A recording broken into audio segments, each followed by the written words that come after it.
Good morning, students. Hope you all are good. Today we are going to start our next topic of chapter number 6. So, blood has three types of cells. Number 1, red blood cells, that is RBCs, white blood cells, WBCs, and last one is blood platelets. So students, please open your page number 61. Here is the table 6.1, types of blood cells.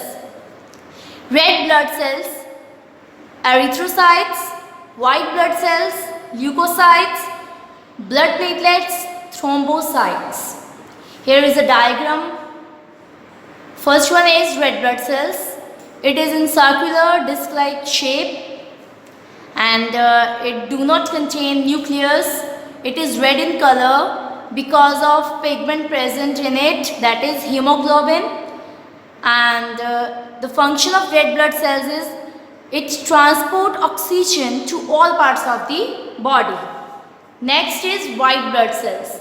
It is round or irregular in shape. It contains nucleus. It is colorless because hemoglobin is not present in this. And the function of white blood cells is to protect the body against diseases and infection. Third one is blood platelets. It is very small, irregular in shape. It do not contain nucleus. It is colorless, and function of this, it helps in clotting of blood. Next is your activity. Please read this activity by yourself. Next topic is blood vessels. Students, blood vessels are those in which our blood is flow in our body. So there are three types of blood vessels in our body. Number 1 is arteries, number 2 veins, number 3 is capillaries. So all these blood vessels are connected in a way that they form continuous path in our body. So here is a diagram. So the blue part, it is called veins, and the red part is arteries, and the capillaries is between the veins and arteries. And next is the path of the blood flow is that is from heart, then it will come into the arteries.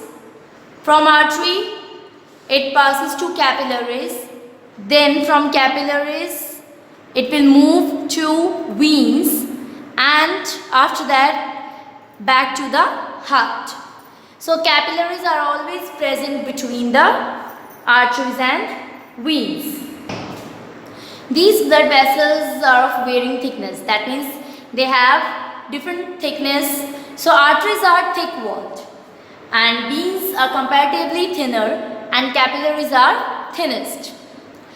Arteries carry oxygen-rich blood, that means oxygenated blood, from heart, and on reaching the tissue they branch out further and form capillaries. When they branch out further, it forms arterioles, and these arterioles called capillaries. The next is, through these capillaries tissues take in oxygen. So simultaneously the tissue give out carbon dioxide which enters the capillary, and these capillaries carrying carbon dioxide to form the veins. When the capillaries join, they form venules, and the venules join up and form veins, and which carry carbon dioxide rich blood. That means veins carry carbon dioxide rich blood, that means deoxygenated blood, and it will send to the heart. Next is table 6.2, types of blood vessels. Arteries, veins, capillaries. So here is the diagrammatic structures of arteries, veins and capillaries. So in arteries have thick and elastic walls. Veins have thinner and less elastic walls, and capillaries extremely thin walls. Next, in arteries, blood flows with pressure. That's why arteries have thick walls. So arteries have thick walls because blood flow in the arteries with pressure. So next is veins. Blood flow is slow with low pressure. That's why veins have thin walls. Next, in capillaries, blood flow is extremely slow. And our next point is arteries carry blood away from the heart to the body organs. That means it carry blood from the heart and send it to our body organs. Next is veins. Veins collect blood from the organs and send it to the heart. Next, capillaries. Capillaries form a network of very thin tubes in between the arteries and veins in organ and tissues. Next is arteries. In arteries, it carry oxygen-rich blood. That means oxygenated blood from heart to all parts of the body.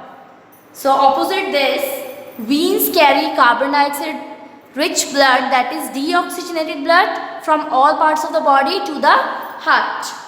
And next, capillaries, it allow exchange of substances through the thin walls. And in arteries, last point is they do not have valves. Veins have valves and capillaries also do not have any valves. So students, what is valves? Students, valve is a gate-like structure. It is present in our heart. So valves helps the backflow, helps to prevent the backflow of the blood. So in veins, see the last point, have valves which allow blood to flow only towards the heart. So that means it helps to prevent the backflow of the blood. So next is pulmonary vein and pulmonary artery. Students, as you know that arteries carry oxygen-rich blood from heart to all parts of the body. And veins carry carbon dioxide-rich blood from all parts of the body to heart. But there is an exceptional case. When arteries carry deoxygenated blood, then this is called pulmonary artery. And same as in veins, when veins carry oxygenated blood, it is called pulmonary veins. Thank you, students.